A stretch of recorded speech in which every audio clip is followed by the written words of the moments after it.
Hello दोस्तों, आप कैसे हैं। और मैं विजय कुशवाहा और आप देख रहे हैं बजरंग बीज भंडार यूट्यूब चैनल। और आज हम बात करेंगे पालक की खेती के बारे में। और आज हम पालक की A to Z संपूर्ण जानकारी के बारे में बात करेंगे कि इसकी बुवाई का एक उचित समय क्या है, इसकी फसल अवधि कितनी होती है, इसके लिए कितना तापमान होना चाहिए, इसकी खेती हम किन किन मिट्टियों में कर सकते हैं, इसके लिए खेत की तैयारी कैसे करनी चाहिए, इसकी बीज की मात्रा कितनी लगती है, बीज उपचार कैसे करना चाहिए, बुआई की विधियां क्या हैं, इसकी कौन कौन सी उन्नत किस्में हैं, इसमें खाद और उर्वरकों का कब और कैसे इस्तेमाल करना चाहिए, सिंचाई कब करनी चाहिए, खरपतवार नियंत्रण हमको कैसे करना चाहिए और इसका उत्पादन कितना होता है, इसमें कौन कौन से रोग लगते हैं, कौन कौन से कीट लगते हैं, सभी बातों पर चर्चा करेंगे। तो जो भी लोग हमारे चैनल पर पहली बार आए हुए हैं या जिन्होंने अभी तक हमारा चैनल सब्सक्राइब नहीं किया है तो प्लीज आप हमारे चैनल को सब्सक्राइब कर लें, जिससे खेती संबंधी नई नई जानकारी आपको यहां से मिलती रहे। और हमारा YouTube पर एक दूसरा YouTube चैनल है जो कि वीके मोटिवेशन के नाम से है, उसकी लिंक आपको डिस्क्रिप्शन में मिल जाएगी, वहां पर जाकर आप चैनल को सब्सक्राइब कर सकते हैं। और हमारा इंस्टाग्राम और फेसबुक पर भी पेज है, उसकी लिंक भी आपको डिस्क्रिप्शन में मिल जाएगी, वहां पर जाकर आप हमको फॉलो कर सकते हैं। तो बने रहिए वीडियो के एंड तक। तो चलिए शुरू करते हैं।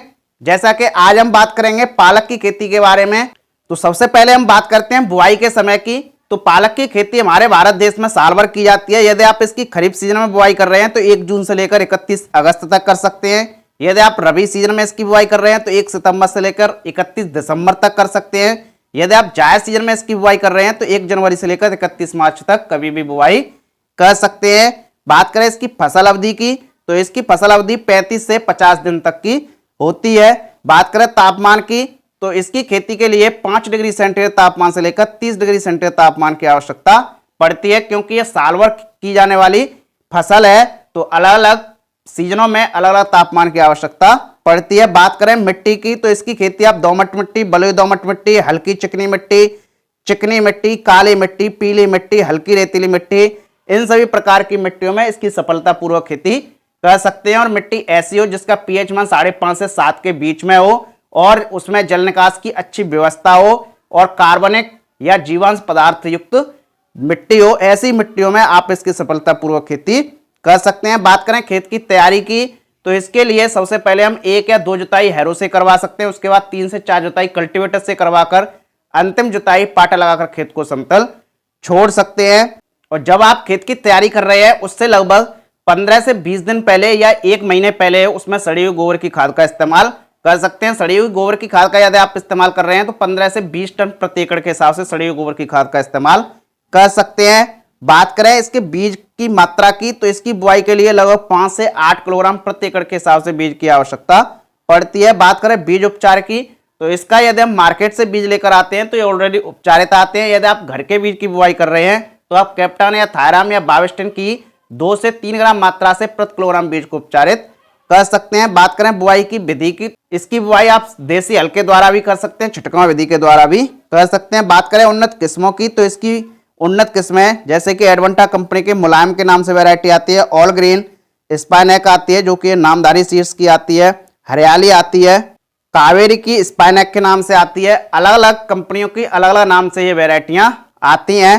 बात करें इसमें खाद और उर्वरक की तो जब भी हम खेत की तैयारी कर रहे हैं, खेत की तैयारी करते समय अंतिम जुताई से पहले 30 से 40 किलोग्राम डीएपी का इस्तेमाल कर सकते हैं। उसी के साथ साथ आप लगभग 30 से 40 किलोग्राम पोटास का भी इस्तेमाल कर सकते हैं। उसी के साथ साथ किसी कीटनाशक जैसे कि कार्बोपुरान उसका 5 किलोग्राम प्रति एकड़ के हिसाब से प्रयोग कर सकते हैं। और उसके बाद आप प्रति कटाई पर यूरिया का इस्तेमाल कर सकते हैं। यूरिया का यदि आप इस्तेमाल कर रहे हैं तो 40 से 50 किलोग्राम प्रति एकड़ के हिसाब से यूरिया का इस्तेमाल कर सकते हैं। और समय समय पर आप उसमें ह्यूमिक एसिड का भी इस्तेमाल कर सकते हैं। बात करें सिंचाई की, यदि हम जायद सीजन में इसकी खेती कर रहे हैं तो जल्दी जल्दी सिंचाइयों की आवश्यकता पड़ती है, लगभग 4 से 5 दिनों बाद सिंचाई की आवश्यकता पड़ती है। यदि आप रबी सीजन में इसकी बुआई कर रहे हैं तो कम पानी की आवश्यकता पड़ती है। बात करें खरपतवार नियंत्रण की तो इसकी समय अनुसार आप निराई गुड़ाई कर सकते हो। जब आप बुआई कर रहे हैं तो बुआई करने के बाद अंकुरण से पहले पेंडमेथिलिन 1 लीटर प्रति एकड़ के हिसाब से छिड़काव कर सकते हैं। बात करें इसमें रोग और उनके नियंत्रण की तो इसमें कई रोग देखने को मिलते हैं, जैसे कि पत्ती पर धब्बा है, जड़ गलन है, तना गलन है, ये रोग कई देखने को मिलते हैं। इनकी रोकथाम करने के लिए आप यदि हल्के में फंजीसाइड का प्रयोग कर रहे हैं तो CM जो कि कार्बोनिजम प्लस मैंकोजेब 12:63 में आती है, उसका आप 400 से 500 ग्राम प्रति एकड़ के हिसाब से छिड़काव कर सकते हैं। यदि इससे कंट्रोल नहीं होते हैं रोग तो आप एजोक्सिस्ट्रोबिन 30% FC फॉर्मुलेशन में आता है, उसका आप 150 से 180 ml प्रति एकड़ के हिसाब से छिड़काव कर सकते हैं। बात करें कीटों की तो इसमें चैपा, माहू, पत्ती खाने वाली सुंडी, दीमक, कई कीट देखने को मिलते हैं। इनकी रोकथाम करने के लिए आप थाइमेथोक्सम 25% WG को 100 से 150 ग्राम प्रति एकड़ के हिसाब से छिड़काव कर सकते हैं।